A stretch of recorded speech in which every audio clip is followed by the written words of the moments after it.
How do you use the bat spells to the best success in Clash of Clans? That is what I am going to explain to you in this video. Everything you need to know.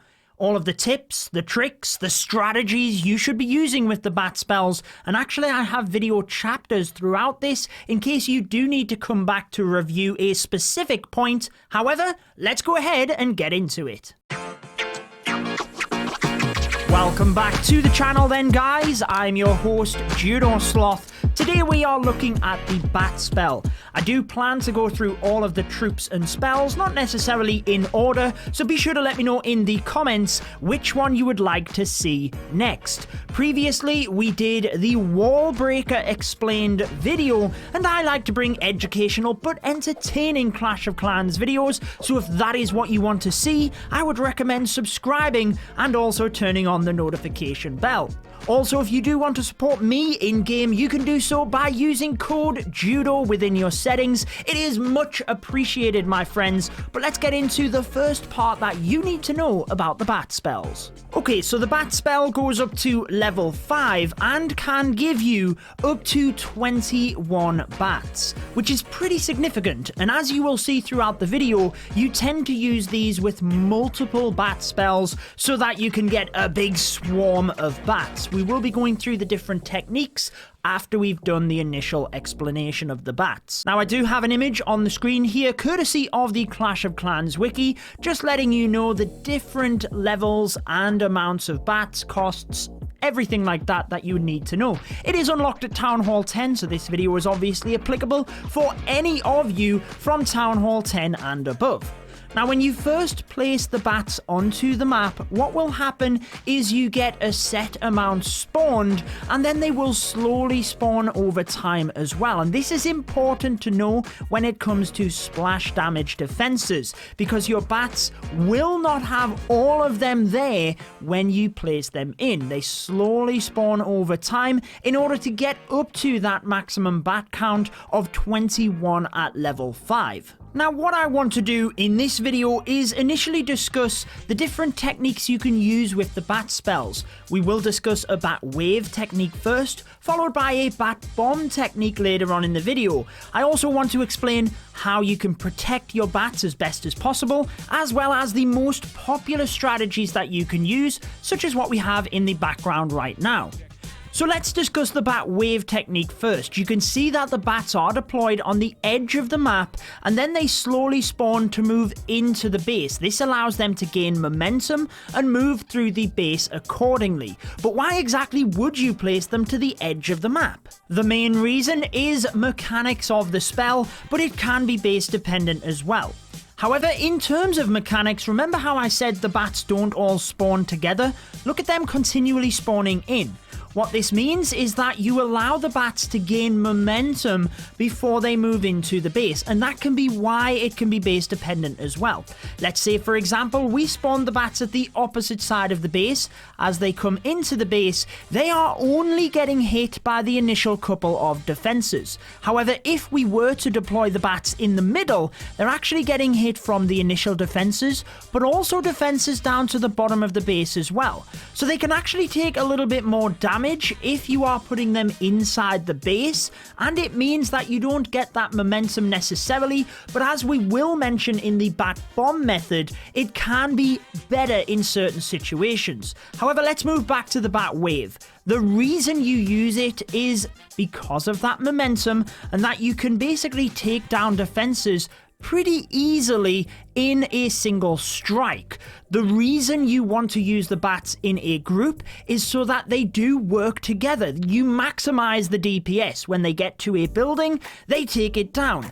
It means if they get to a defense that they are vulnerable to, they can take it down a lot quicker because you have a lot of bats, and that also means you can protect them easier when it comes to the splash damages. The main way that you will protect your bats is with freeze spells. Now, this is something that you will be using predominantly onto splash damage defenses. It will require a bit of practice in order to learn the ranges of the defenses and the timings of the wizard towers, for for example, because you do need to make sure that you freeze them early enough. You do not want a single hit onto your bats, but late enough that you are not wasting freeze spells. You need to maximize on the amount of bat spells you take, so you take the appropriate amount of freeze spells, and that's where we will be getting into alternative methods in a second. So the freeze spells are used for splash damage defenses because that's what will wipe out the bats. The bats, they can get through things very, very easily if it's just point defense. If there aren't any splash damages left, you can still use the freeze spells to help the bats, but you want to use them on very fast defenses, and that is the Expos or the Tesla.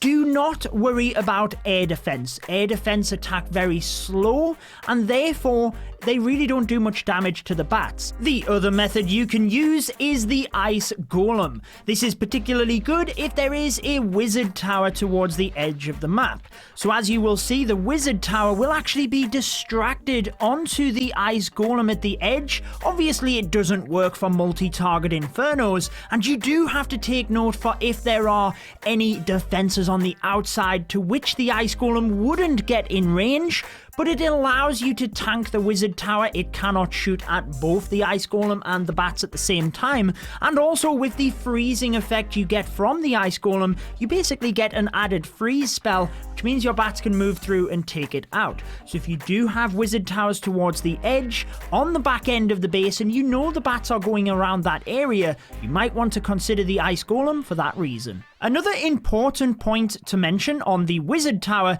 is that it cannot shoot at both ground and air.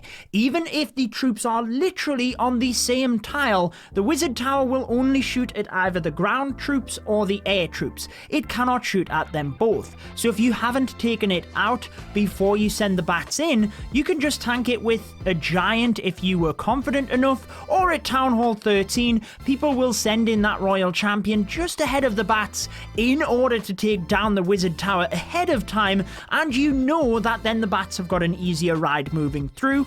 Obviously at Town Hall 13 you do have to worry about the scatter shots as well, but you Town Hall 10 through 12 players don't have to worry about that. For the attack strategies specifically that you can use with the bat spells, there is basically two. There is a ground version and an air version. For ground you have the PekkaBoBat, or at Town Hall 12 or 13 you might actually prefer the YetiBoBat, and the air version is the DragBat. They both follow the same principles, so that's what I will discuss in this attack, and then in the next attack when I demonstrate the air version, I will discuss why you might choose the ground or the air. Finally, we will then talk about the bat bomb method.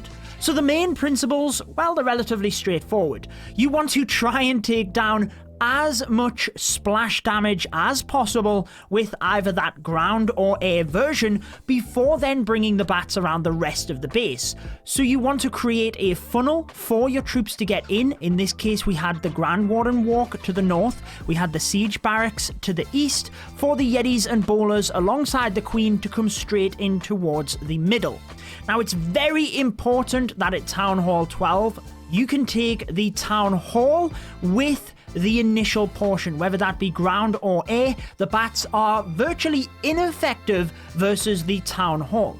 You want to try and make sure that your initial push, again, whether that be the YetiBoBat or the DragBat, take out the core so that the bats can then move around the outside of the base a lot easier. You don't want the bats to have to split everywhere. Think about it. If you have clear pathing, such as with a minor attack, it's easier for the bats to move through with them being defense targeting. If they split everywhere across the base, it's really difficult. So notice how for that bat wave technique, the bats have just got this clear channel where we know they will move through, we know we can keep them in unison, and we know when we need to freeze the splash defenses. You want to try and get the bats in quick enough that your troops in the middle are still alive and doing well. It means that the bats and the initial portion can work in unison together and try and protect each other as well, but you want to get them in late enough that you've taken out majority of the splash.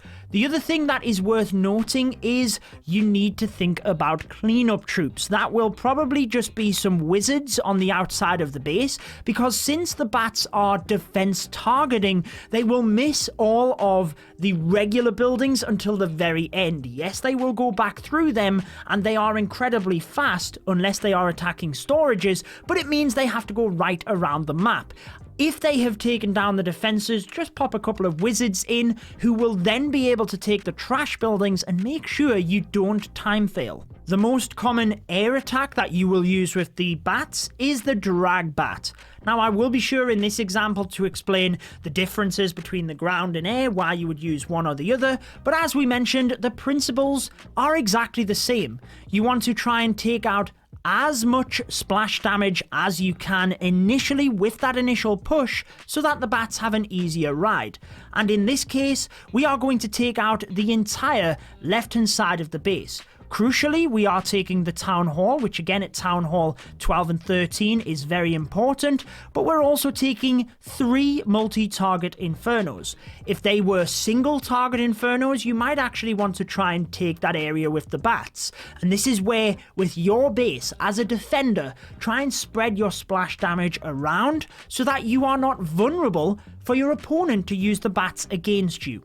Now, in terms of the dragons, it is similar to the Pekka and the Yetis in that they attack anything, so you do want to create pathing for the dragons. We did that with the heroes to the north, and we're actually going to be using the Stone Slammer down towards the south. That allows the dragons straight through the base very easily. But why exactly would you use this air version in that of the dragons? Well, it depends on a few things. How easy can you get to the air defense?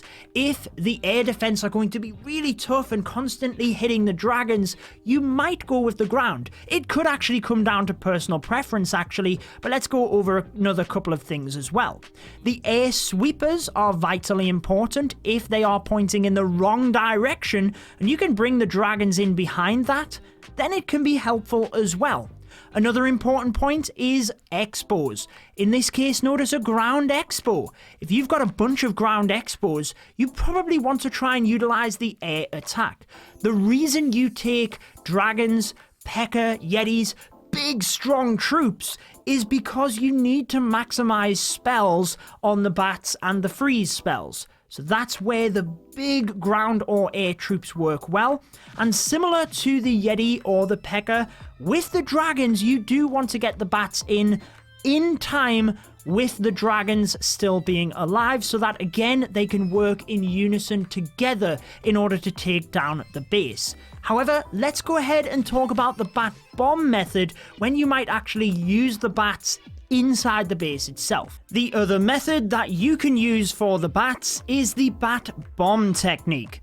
Now, this is where you place the bats inside the base itself in one spot, and the reason you would do that is if there is limited splash damage left. So sometimes you can take out all of the splash apart from maybe 1 or 2 splash defenses, and if you can just take them down in a single area, then it reduces the risk of your bats going down if you then have to worry about freeze spells on a particular area. So 1 freeze, place the bats directly on top of that remaining splash so that you can take it out. If there are 2 splash damage defenses within that area, as long as you can use the freeze to freeze both of them, for example, sometimes you might have a scatter shot and a wizard tower, but you could hit them both with 1 freeze spell, you could still use this method. Obviously, you would try and place the bats in between it, and sometimes people will take a rage spell to help the bats get through that area. Now, the downside is that you don't have that momentum on the splash damage. That is why the freeze spell is required, but what it means is when the splash is down, you don't have to worry about timing of the freeze spells and ensuring you get that correct. It lowers the risk, if you will, for your bats to then just clean the rest of the base nice and easy. One thing that I didn't mention within the bat bomb clip, which I did record yesterday in fact, is that this is more appropriate lower level as well when there's not as much splash, and also you can use it in order to help with pathing. such as when your dragons are coming through, you could use the bats in a certain area to push the dragons across onto, let's say, the remaining multi-target inferno. Now, if you do want to see the previous explained video we did, which was the wall breakers, I've got that video linked on the screen alongside the subscribe button. Again, let me know down in the comments which troop or spell you would like to see next. But that wraps it up. You guys have a wonderful day. Be kind, be positive, and take care.